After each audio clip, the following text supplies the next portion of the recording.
So in this lesson, I'm going to show parallel thirds, a couple of generic ways to play it in the keys of A and E, which are the most common. Um, it's a really common thing that you'll hear in a lot of Latin music and classical, basically to get these kinds of sounds.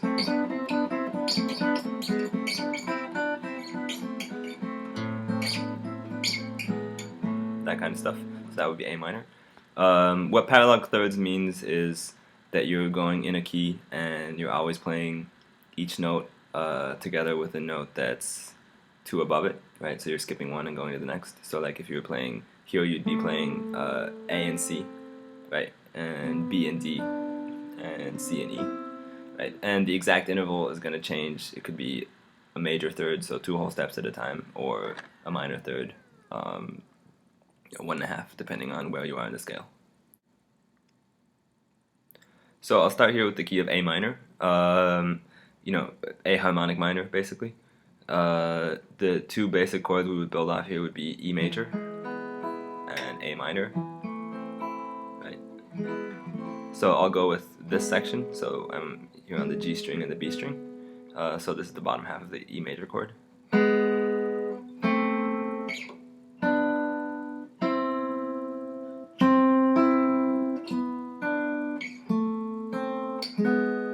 Right. So now I'm going to move up to the next two group of strings, to the B and E strings. So starting from here again, G and B strings, and then, right, so C and E here, same thing as this.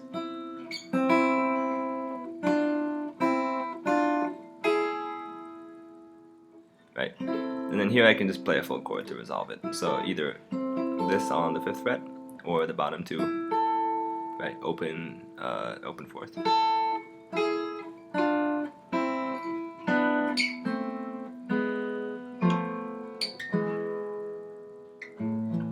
Right, so it always, basically you want to end it with the A minor chord. If you don't, if you're playing A like this, it sounds unresolved. So I'll show these now for the A major key. Just note-wise.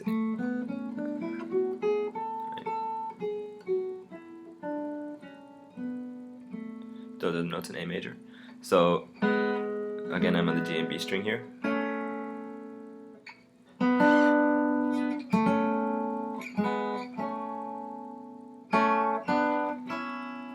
Now I'm on the B and E strings.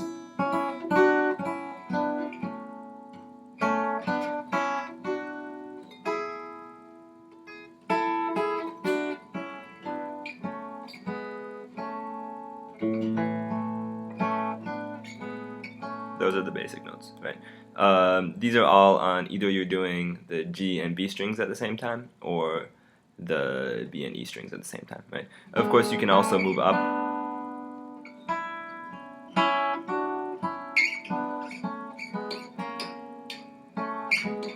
Right, you can also move up just these two strings, but at the basic level, it's more convenient to just move up to the higher strings. Now let me show these for the keys of E minor and E major.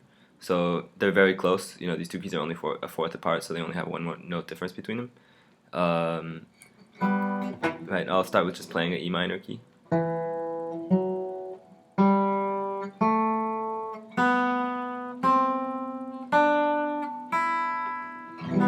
Right. So for these purposes, we'll play D sharp to make it harmonic minor. Just stylistically, it works better with parallel thirds.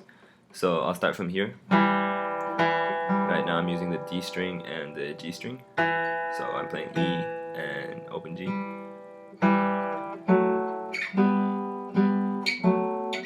Right.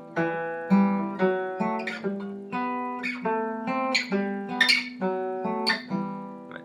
That was just going up these strings. I'll cross over now. Now open G and B.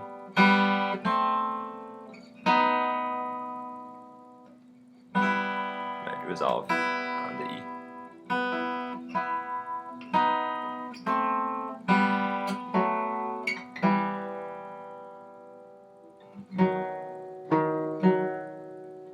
So here's 6th fret on the A string and 4th fret on the D string. Right, playing now A and D strings. And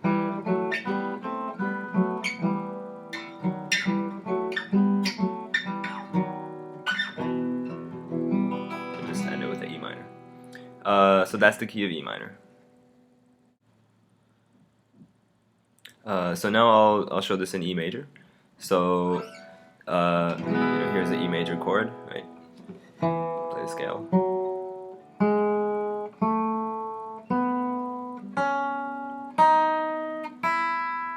Right, open E string.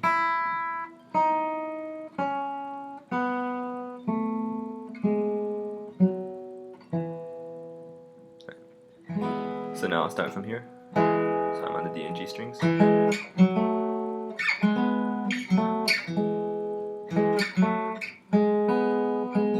and B.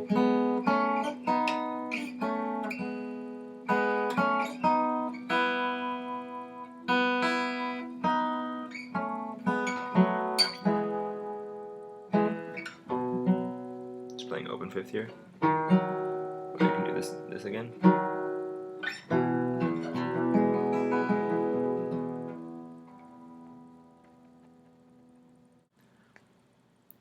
So I'll show now how you can add some bass to this to make these kinds of phrases. Basically, in the key of A, your bass notes are ready, right? Just open A and E. So, for example, the mariachi song.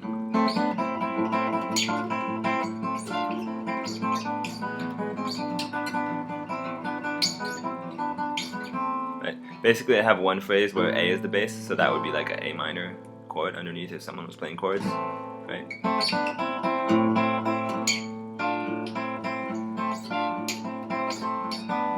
And then D.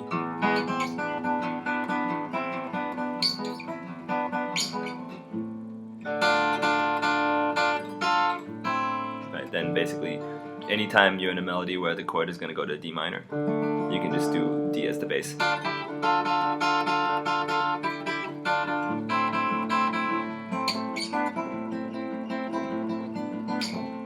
And then E.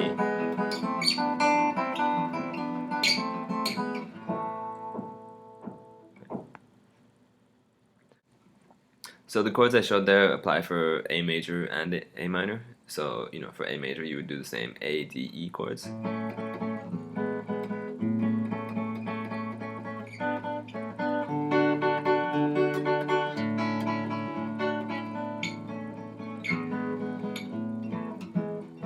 Right. Now I'll show you how this goes for E.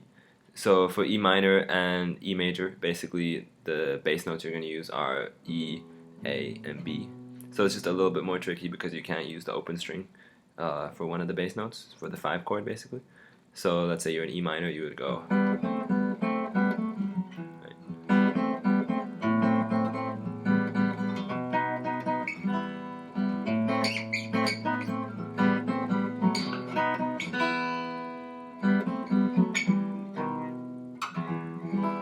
Stuff like that. So basically you just have to come up with, ways of playing the parallel third that you want, along with B in the bass like this. And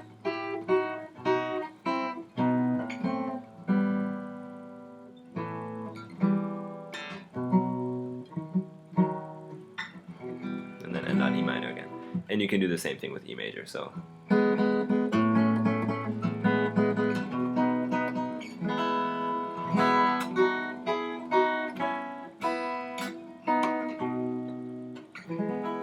And just end on E major like that. So these shapes are really valuable to just practice on their own and play around with.